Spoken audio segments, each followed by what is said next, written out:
జన సముద్రంగా మారిన పంచరామ క్షేత్రం భీమేశ్వరుడికి విశిష్ట పూజలు.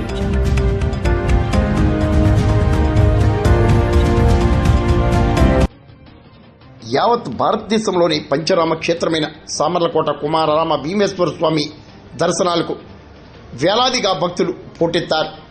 కార్తీక 3వ సోమవారం సందర్భంగా వచ్చిన భక్తుల నుండి ఆలయ ప్రాంగణం జన సముద్రంగా మారింది.